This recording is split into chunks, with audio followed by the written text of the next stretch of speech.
Assalamualaikum warahmatullahi wabarakatuh. Selamat pagi anak-anak Bapak semua. Apa kabarnya hari ini? Ya, Bapak harapkan semuanya masih dalam keadaan sehat selalu dan dalam lindungan Allah Subhanahu wa taala.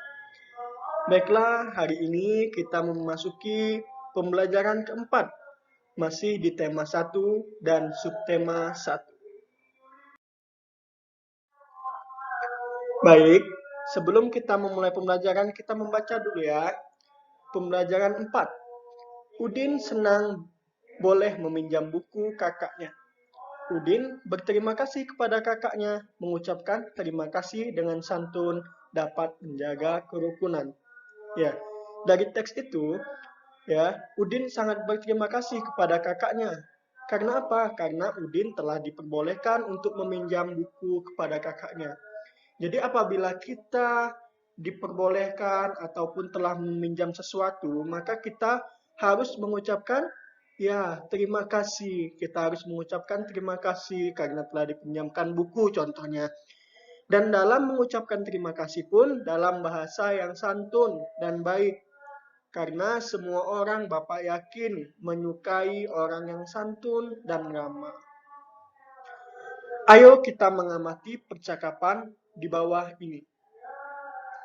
Kapan kamu berterima kasih kepada kakak, adik, saudara, atau orang tuamu? Pernah nggak kalian selama di rumah, mungkin selama pandemi ini berlalu, selama pandemi ini berjalan masih ya, pernah nggak kalian mengucapkan terima kasih? Baik itu kepada adik, kakak, saudara, atau bahkan dengan orang tua kalian. Banyak hal yang bisa kita lakukan untuk berterima kasih. Contohnya pada saat kita diberi uang jajan dengan ibu kita ataupun ayah kita, maka kita harus mengucapkan terima kasih. Oke, lihat teksnya. Terima kasih ya kak, aku boleh meminjam buku kakak. Sama-sama di, aku ingin menjadi kutu buku seperti kakak supaya pintar. Oke, perhatikan ada kata-kata kutu buku di situ. Seperti sebelumnya kita mempelajari kalimat ungkapan. Ya, contoh seperti yang di percakapan ini ada kata-kata kutu buku. Masih ingat nggak apa arti kutu buku? Ayo, siapa yang masih ingat? Ya, kutu buku itu artinya orang yang senang membaca buku. Ya, jadi setiap orang yang senang membaca buku, rajin membaca buku, ya, itu bisa disebut dengan kutu buku ataupun ungkapannya ya. Kutu buku itu artinya orang yang rajin atau senang membaca buku. Ayo kita mengamati gambar di bawah itu. Ya, ada dua buah gambar buku dan ada tulisan halamannya. Jika kalian perhatikan ada penulisan halaman di situ. Di gambar yang atas ada angka berapa? Ya, ada angka 20 dan 21. Lalu di gambar yang di bawahnya ada angka berapa di situ di buku bawahnya? Ada angka 120 atau 120 dan di sebelahnya ada 121. Oke, kita lanjut ke sebelahnya. Angka-angka penyusunan suatu bilangan menunjukkan nilai tempat. Jadi setiap angka yang diletakkan di depan atau di belakang itu menunjukkan nilai tempatnya. Kita perhatikan gambar di bawah itu ada gambar kubus. Yang pertama ada dua gambar kubus panjang. Ya, itu berarti 20 karena satu kubus panjang itu bernilai 10. Kemarin kita sudah pelajarin ya. Berarti ada dua, berarti 20. Dan di sebelahnya ada satu kubus kecil. Itu dihitung 1. Sekarang kita tambahkan atau kita jumlahkan. Kubus yang pertama dan kubus yang kedua 20 ditambah 1. Berarti 21. Kita lihat kesimpulannya. 21 terdiri atas 2. Angka 2 itu disebut dengan puluhan. Dan angka satunya disebut dengan satuan. Berarti 21 itu 2 puluhan dan satunya adalah satuan. Atau sama dengan 20 ditambah 1. Ini yang harus kalian perhatikan dan kalian ingat ya. Setiap kali membaca angka bilangan, perhatikan peletakan nilainya. karena peletakan angkanya itu menunjukkan nilainya. Misalnya dia 2 angka, di depannya angka 3, misalnya 3-nya berarti puluhan, di belakangnya misalnya 4, 4-nya berarti satuan. Ingat kalau 2 angka itu berarti puluhan dan satuan. Oke, lihat perhatikan gambarnya, ada angka 2, 1. Lihat panahnya, ya, itu lebih menjelaskan lagi. Angka 2 di tempat puluhan. Di depan itu berarti angka puluhan. Angka 1 di tempat satuan. Berarti 2-nya di depan itu puluhan dan 1-nya di belakang itu berarti menyebutkan satuan. Lalu kita perhatikan lagi gambar kubus di bawahnya. Ada 3 gambar kubus di situ. Yang pertama itu ada 1 kubus yang persegi 4. Ya, Bapak bilang kemarin kalau 1 kubus yang membentuk persegi 4 itu dihitung aja langsung 100. Kita mudahkan aja. Kita hitung sama dengan 100. Di sebelahnya ada 2 kubus panjang. 1 kubus panjang itu bernilai 10. Dia ada 2 berarti 10 tambah 10 sama dengan 20. Dan ada 1 kubus, ya, dihitung tetap nilainya 1. Lihat penjumlahannya di bawahnya, 100 ditambah 20 ditambah 1 sama dengan 121. Kita lihat kesimpulan di sebelahnya. 121 terdiri atas 1 yang di depan itu menunjukkan nilai tempat ratusan. Dan 2 yang di tengah itu menunjukkan nilai tempat puluhan. Dan 1 yang di belakang itu menunjukkan nilai tempat satuan. Berarti 121. Satunya ratusan, 2-nya puluhan, dan 1-nya adalah satuan. Atau bisa dijumlahkan 121 sama dengan 100 ditambah 20 ditambah 1. Lihat yang paling bawah, di situ ada penjelasannya lagi. Dijelaskan dengan panah. 121. 1 yang di depan, yang paling bawah, angka 1 di tempat ratusan. Lalu 2 yang di tengahnya, angka 2 di tempat puluhan. 1 yang terakhir di belakang itu menunjukkan angka satuan atau tempat satuan. Ya, Pak Arab bisa sambil diingat-ingat dan dipahami. Oke, sekarang tugasnya ada di halaman 31. Ya. Di halaman 31, tulislah lambang bilangannya. Misalnya nomor 1, 120, 117. 117 itu ditulis angkanya gimana? Penulisan lambang bilangannya. Lalu tugas yang 1 sampai 5 di bawahnya, itu tulislah nama bilangan berikut.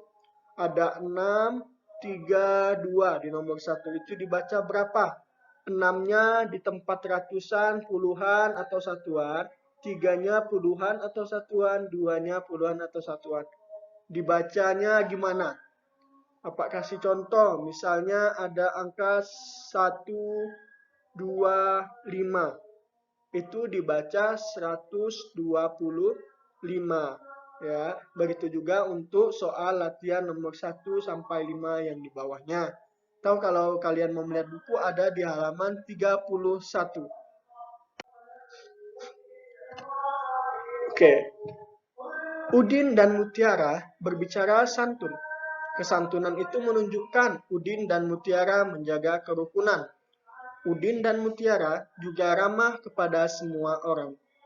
Udin, orang yang ramah, akan memiliki banyak teman. Sekarang Bapak tanya, kalian lebih senang berteman dengan orang yang ngomongnya baik, ramah, ya, dan santun, atau dengan orang yang ngomongnya kasar, jahat, dan segala macam yang tidak baik? Bapak rasa semua pasti suka berteman dengan orang yang baik, ramah, ngomongnya baik dan sopan, ya. Karena itu memang sifat dasar manusia. Menyukai orang yang berbicara sopan, baik, dan tidak sombong pastinya. Oke, ayo bernyanyi. kemarin pada pembelajaran 1 atau 2 sudah dipelajari tentang nyanyian Prama dan Sopan. Ya, sekarang kita nyanyikan lagi. Tapi sekarang dengan tepukan tangan. Bisa menggunakan tepukan tangan untuk setiap lagunya, setiap bait lagunya. Masih ingat nggak lagunya seperti apa? Bahasa yang mungkin udah lupa ya. Oke, Bapak ingatkan lagi. Ini adalah bisa diiringi dengan tepukan tangan.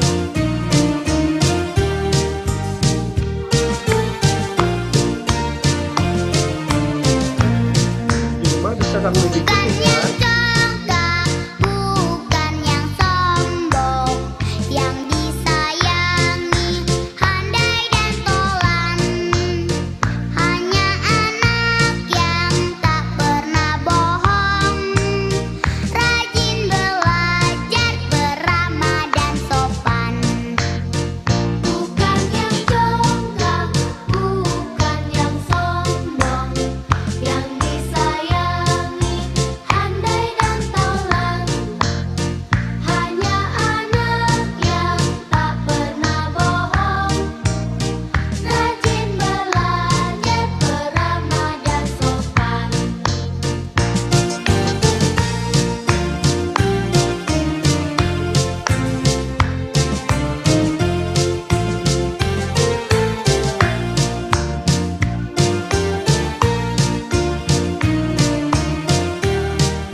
Oke, itu tadi lagunya yang pada pembelajaran 1 sudah kita pelajari. Judulnya apa? Peramah dan Sopan. Jadi dalam lirik lagu itu sudah dijelaskan. Bukan yang congkak, bukan yang sombong. Ya, jadi anak yang congkak, yang sombong itu tidak disukai orang. Ya, yang disukai itu apa? Rajin belajar, peramah, dan sopan. Dan juga anak yang tidak suka bohong. Itu yang disukai orang. Jadi Bapak harap kalian semua bisa menerapkan apa yang di lagu itu di dalam kehidupan kalian sehari-hari nantinya ya. Oke, pembelajaran kali ini cukup sampai di sini. Bapak harap kalian bisa mengerjakan tugas kalian dengan baik di rumah, minta bantuan, minta bimbingan dengan orang tuanya, tapi tetap bekerja secara mandiri, belajar mandiri, hanya minta bimbing dengan orang tuanya jika ada yang kurang tahu atau kurang dipahami. Ya, Bapak rasa cukup sekian. Semoga kita selalu dalam lindungan Allah Subhanahu wa Ta'ala dan tetap sehat selalu semuanya. Pak akhiri dengan terima kasih. Assalamualaikum warahmatullahi wabarakatuh.